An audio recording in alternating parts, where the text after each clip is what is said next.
नमस्ते बच्चों, आप लोगों का इस वीडियो में स्वागत है। इसके पहले आप लोगों को मैं वीडियो भेजा था इस विशेष संरक्षण शास्त्र से संबंधित। पहला पाठ था राष्ट्रीय सुरक्षा संकल्पना 2007 स्वरूप। इस पाठ में मैं तमाम बातों को बताया था, इसमें तमाम विचार भी लोगों के चालक वगैरह के बारे में बताया और इसमें अभी हेडिंग जो पढ़ेंगे आप लोग वो भी सर्व समावेशक सुरक्षा।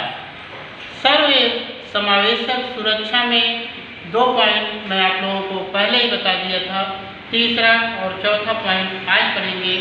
इसमें तीसरा पॉइंट है सामाजिक सुरक्षा। बच्चों, आज सुरक्षा के दृष्टि से देखा जाए तो जो भी सामाजिक कार्य हुआ करते हैं, जो सभी लोग समान रूप से उपयोग किया करें, या सभी लोगों को समान रूप से सुरक्षा प्रदान हो, या लोगों के कार्य के लिए समाज में लोगों को लिए जो भी समस्याएं हैं, चाहे वह स्त्रियों की हो, चाहे वह पुरुषों की हो, चाहे वह महिलाओं की या लोगों की हो, किसी की भी हो, ऐसे लोगों की सुरक्षा संबंधी बातों को हम लोग जानेंगे। इसमें देखेंगे आप, जैसा कि सामाजिक सुरक्षा में बताया गया है, शरणार्थियों की समस्या बताई है, धर्म, वंश अथवा जाति से संबंधित सामाजिक संघर्ष आदि का समावेश सामाजिक सुरक्षा में होता है। सामाजिक सुरक्षा में बच्चों शरणार्थियों बहुत आज जगह जगह पे लोग धर्म के नाम पे, जाति के नाम पे या और सारी बातों को लेकर किसी को मानसिक, आर्थिक, शारीरिक रूप से जब तंग करते हैं तो वह व्यक्ति सब कुछ अपना घर बार सब कुछ छोड़कर अन्यत्र जाने के लिए तैयार हो जाता है। कभी कभी तो समस्या ऐसी आ जाती है कि वह गलत कार्यों को भी अपना लेता है। हत्या करना या और तमाम बातों को लेकर वह अपने आप को यह समझने लगता है कि इसके नाते आज जो भी हमको समस्या हो रही है, जो भी बर्बादी हो रही है, इसके नाते हो रही है, तो उसके बारे में बहुत कुछ चीज़ों को सोचने की मन की प्रवृत्ति उसके अंदर आने लगती है। तो इसमें बताया है सामाजिक सुरक्षा में शरणार्थियों की एक स्थान से दूसरे स्थान पे जाके रहने, घर बसाने, काम करने की प्रक्रिया कर देते हैं, ऐसा करने लगते हैं। और भी कभी कभी ऐसी समस्या आती है कि वहाँ के रहने वाले भी लोग विरोध करने लगते हैं, लेकिन हमारे देश में कहीं कहीं बसाने का उनको नागरिकता देना, मतदान का अधिकार देना, बहुत सारी सुविधाओं को दिया जाता है। इसके साथ साथ धर्मों, वंशों और जाति से संबंधित सामाजिक संघर्ष होते हैं। धर्मों के नाम पे हिंदू, मुस्लिम, सिख, ईसाई, जैन, बौद्ध तमाम तरह की बातें खुलकर सामने आया करती हैं, तो इससे आपस में विवाद होने लगते हैं, आपस में समस्याएं बन जाया करती हैं, चाहे वह वंश से लेकर हो, चाहे जाति से लेकर हो, चाहे धर्म से लेकर हो। ऐसी सामाजिक सुरक्षा लोगों को देने की आवश्यकता होती है। समाज में रहकर उनको समानता मिले, उनको अपना हर तरह से विकास करने का अवसर मिले, जो सुविधाएं लोगों के अंतर्गत दी जाती हैं वो सुविधाएं इस आधार पे लोगों को दी जाए। लेकिन अभी आज हमारे भारत देश में थोड़ा सा देखने को मिलता है, कहीं कहीं जब हम आरक्षण को लेकर चलते हैं, आरक्षण की दिशा में बात करते हैं, तो वहाँ पे थोड़ा सा अलगाव दिखाई देता है। वहाँ जातियाँ, धर्मों के नाम पे तरह तरह के लोगों के लिए अलग अलग सुविधाएं प्रदान होती हैं।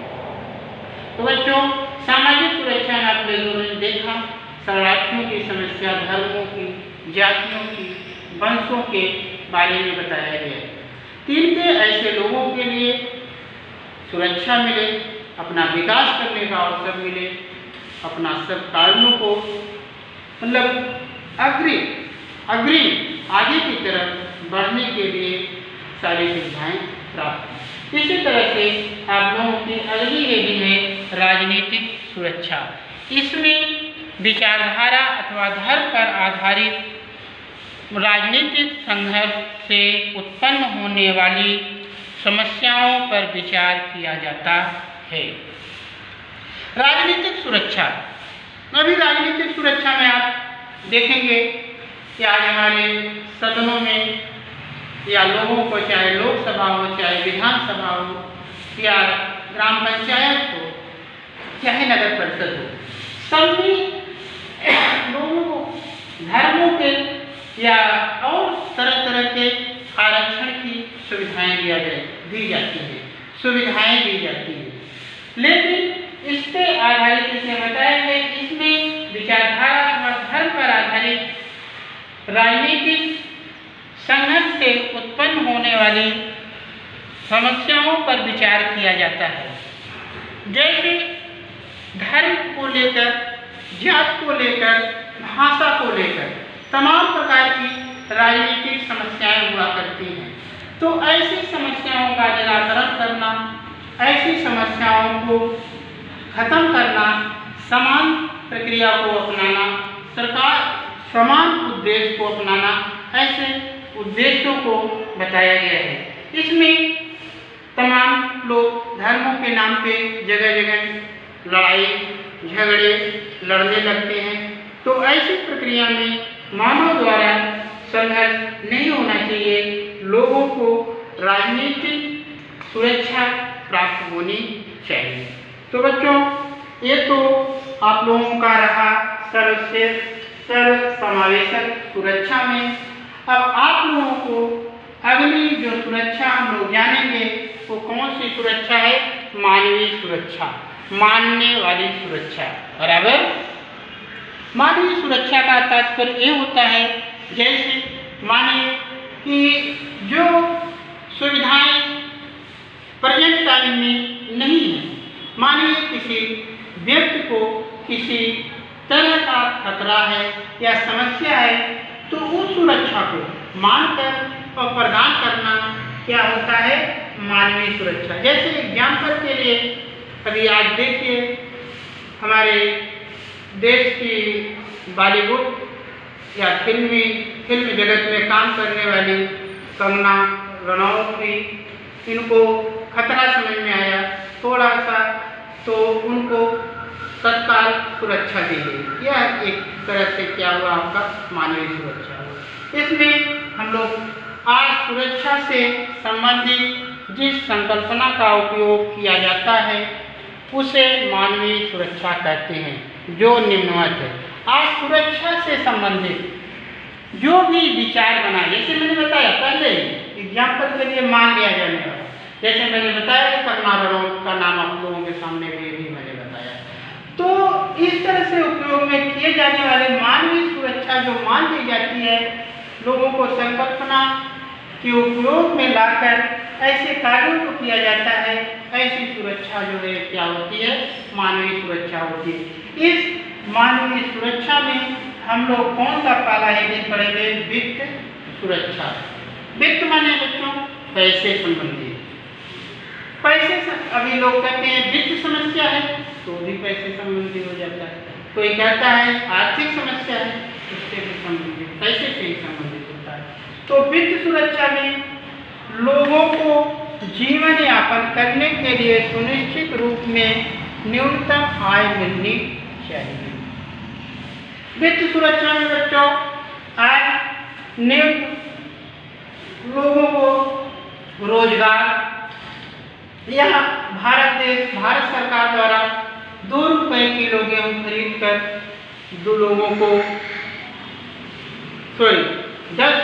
10 रुपये किलो खरीद कर 2 रुपये में लोगों को प्रदान किया जाता है, दिया जाता है। तो इससे लोगों का क्या होता है? जीवन यापन होता है, जीवन की सुरक्षा होती है। तो साथ में वित्त सुरक्षा को भी ध्यान में रखते हुए लोगों को आवास दिए जाते हैं, लोगों को शौचालय दिए जाते हैं, लोगों को तरह तरह की सुविधाएं प्रदान की जाती हैं। इससे मानव की क्या होती है? आवश्यकताओं की पूर्ति भी होती है और वित्त की सुरक्षा भी होती है। वित्त की सुरक्षा का तात्पर्य होता है कि बहुत सारी सुविधाएं ऐसी हुआ करती है कि जो कि व्यक्ति खुद से अपना उसका भरण या उसकी आवश्यकता को जुटा नहीं सकता है। तो ऐसे समय में उनको ऐसी सुविधाओं को प्रदान करके जीवन स्तर उनका ऊंचा उठाने के लिए उनको इस समाज में सही तौर तरीके से जीवन को जीने के लिए ऐसी सारी सुविधाएं निश्चित की जाती हैं। आज भारत सरकार द्वारा तमाम प्रकार की योजनाएं चला के लोगों को सुविधाएं प्रदान की जाती हैं, लेकिन वह सुविधाएं कुछ ही लोगों तक सीमित रखी जाती हैं। इससे जो लोग पिछड़े हुए हैं ऐसे लोगों को ये सारी सुविधाएं देकर उनको भी समाज में समानता लाने का काम किया जाता है। तो बच्चों, तो इस तरह से ये मानवीय सुरक्षा में अगला है अन्न की सुरक्षा। सबको पर्याप्त और सही दामों पर अन्न मिलना चाहिए।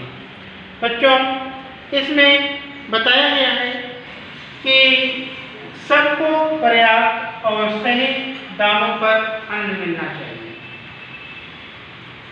आज मूल्य को अनाजों का अन्न का मूल्य निश्चित करने का काम कौन करता है? भारत सरकार द्वारा किया जाता है।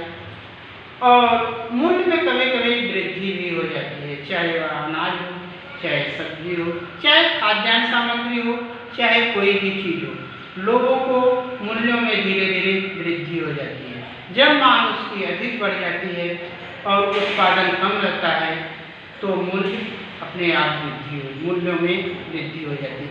ऐसे समय में भारत सरकार क्या करती है? कभी कभी अनाजों का, वस्तुओं का मूल्य निश्चित करती है। मूल्य निश्चित कैसे होता है बच्चों?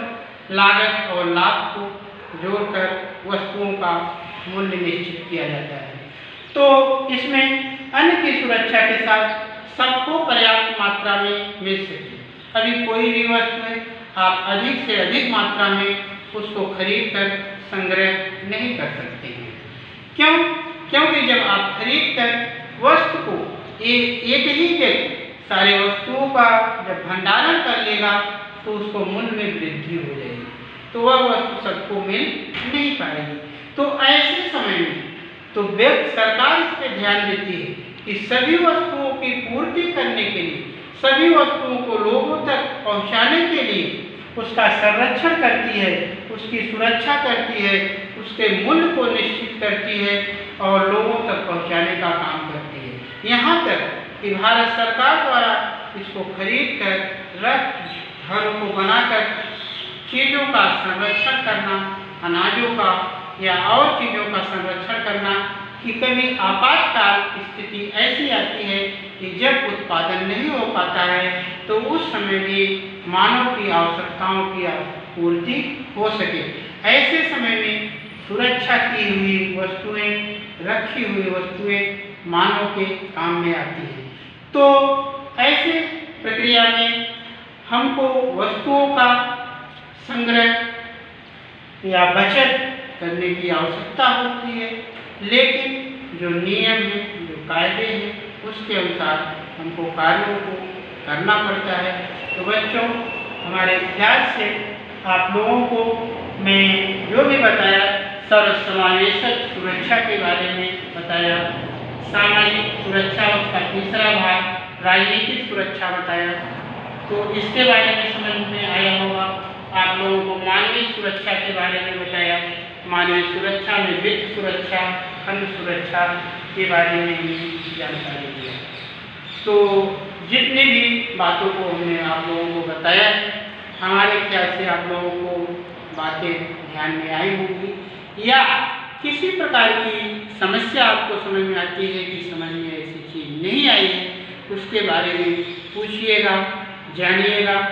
इसके लिए आप लोगों को जो भी वीडियो में समस्या होती है तो उसको जानने का और हम बताने का प्रयास करेंगे। आज का वीडियो यहीं पे ख़त्म करते हैं इसको। तब तक के लिए धन्यवाद।